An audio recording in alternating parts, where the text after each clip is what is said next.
Hello viewers, welcome to Ranu's lifestyle. আমার চ্যানেলে সবাইকে স্বাগত জানাই। আজ আমি আপনাদের দেখাবো দেশি স্বাদের এঁচোড় রান্না। তো এঁচোড়টা কিন্তু আমাদের বাঙালিদের অনেকেরই প্রিয় একটি রেসিপি। তো এই রেসিপিটাকে আরও মজাদার এবং লোভনীয়ভাবে আমি আপনাদের কাছে তুলে ধরেছি। তো এটা ঘরোয়া মশলাতে এবং খুব সাধারণভাবে এত সুন্দর যে এঁচোড় রান্না করা যায় সেই পদ্ধতিটাই আজকের আমি আপনাদের সাথে শেয়ার করব। তো আশা করি আপনাদের ভালো লাগবে। তো চলুন রান্নায় যাওয়া যাক। এখানে আমি 700 গ্রাম এঁচোড় নিয়েছি। এঁচোড়টাকে ভালোভাবে কুটে ধুয়ে পরিষ্কার করে নিয়েছি। এবার আমি এঁচোড়টাকে প্রেসার কুকারে দেব, দিয়ে সামান্য একটু জল দিয়ে দেব হলুদ, একটু লঙ্কা গুঁড়ো এবং নুন দিয়ে আমি এটাকে নাড়াচাড়া করে জলের সাথে মিশিয়ে নিয়ে প্রেসারে আমি একটি সিটি দিয়ে নেব এবং সম্পূর্ণভাবে সিটিটা পড়ার অপেক্ষা করব। এবার একটা মশলা আমি বানিয়ে নেব। এখানে আমি 1 চা চামচ গোটা ধনে, 1 চা চামচ গোটা জিরে, হাফ চা চামচ গোলমরিচ, এখানে 1.5 ইঞ্চি মতন দারচিনি, 5 থেকে 6টি এলাচ এবং হাফ চা চামচ লবঙ্গ, 2টো শুকনো লঙ্কা। এটা আমি একটুখানি সামান্য জল দিয়ে ভিজিয়ে রাখবো এবং একটু পরে এটাকে বেটে একটা পেস্ট আমি বানিয়ে নেব। তো ভালোভাবে এটা আমি জলের সাথে রাখছি যাতে মশলাটা একটু নরম হয় এবং স্বাদটাও অনেকটা খোলে। 2টো টমেটো আমি এখানে পিউরি বানিয়ে নিয়েছি, 2টো পেঁয়াজ ভালো করে গ্রেট করে নিয়েছি এবং এখানে 3 চা চামচ আদা রসুন বাটা আমি নিয়ে নিয়েছি।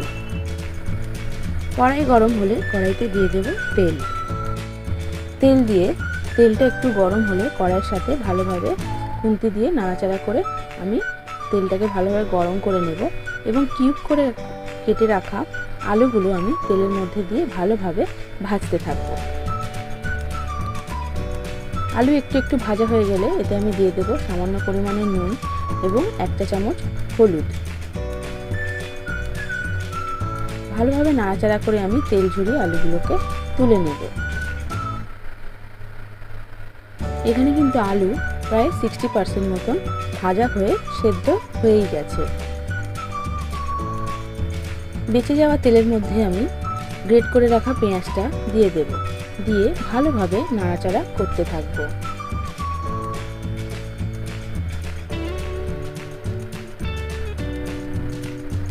এদিকে এঁচোড়টা সেদ্ধ হয়ে গেছে, ছুরি দিয়ে দেখাচ্ছি, এরকম খুব সুন্দর একটা সেদ্ধ হয়ে গেছে। তো পেঁয়াজটা প্রায় ভাজা হয়ে এসছে। এখানে আমি আদা রসুন বাটাটা দিয়ে দিলাম। আদা রসুনের কাঁচা গন্ধটা যতক্ষণ না যাচ্ছে এটাকে ভালোভাবে আমি নাড়তে থাকবো। নাড়াচাড়া করে উপর থেকে তেল ছেড়ে দিলে আমি এবার টমেটো বাটাটা দিয়ে দেব, দিয়ে আমি আবারও ভালোভাবে নাড়াচাড়া করতে থাকবো। হালকা তেল ছাড়তে শুরু করলে এর মধ্যে আমি হাফ চা চামচ হলুদ গুঁড়ো এবং 1 চা চামচ কাশ্মীরি লঙ্কা গুঁড়ো দিয়ে আবারও মশলাটা কষিয়ে নেব। ভালোভাবে আমি কষাতে থাকবো। এরকম তেল ছেড়ে দিতে শুরু করলে আমি এর মধ্যে যে বাটা মশলাটা বাটবো দেখিয়েছিলাম সেই মশলা বাটাটা আমি ঢেলে দিলাম, দিয়ে আবারও আমি ভালোভাবে কষাতে থাকবো। এখানে কিন্তু তরকারির সেন্টটা খুব সুন্দর বেরোবে। এখানে কিন্তু আপনাদেরকে আঁচটাকে বুঝে কমিয়ে বাড়িয়ে মশলাটাকে কষিয়ে নিতে হবে। আমি ভালোভাবে কষানোর জন্য আঁচটাকে একদম লো করে ঢাকা দিয়ে আমি কিন্তু কষিয়ে নিচ্ছি। এখানে কিন্তু উপরে অনেকটা তেল ভেসে উঠেছে। আমি আবারও ভালোভাবে নাড়াচাড়া করে কষিয়ে নিলাম। এবার আমি আলুটা এই মশলাটার মধ্যে দিয়ে দিলাম। মশলা কিন্তু পুরোপুরি প্রিপেয়ার হয়ে গেছে। এই সময় কিন্তু আঁচটাকে একেবারে কমেই রাখতে হবে। আমি আলুটাকেও ঢাকা দিয়ে কষিয়ে নেব। প্রায় 5 মিনিট পর আমি ঢাকনাটা খুলবো। দেখুন 5 মিনিট পর এরকম তেল বেরিয়ে গেছে। তো এবার আমি আবারও ভালোভাবে নাড়াচাড়া করে কষিয়ে নিয়ে সেদ্ধ করা এঁচোড়গুলোকে আমি তুলে দেব। মশলা আর আলু সাথে এঁচোড়টাকে ভালোভাবে কষিয়ে নেব এবং 5 মিনিটের জন্য ঢাকা দেব। 5 মিনিট পর ঢাকনা খুলব এবং ভালোভাবে নাড়াচাড়া করে কষিয়ে নেব।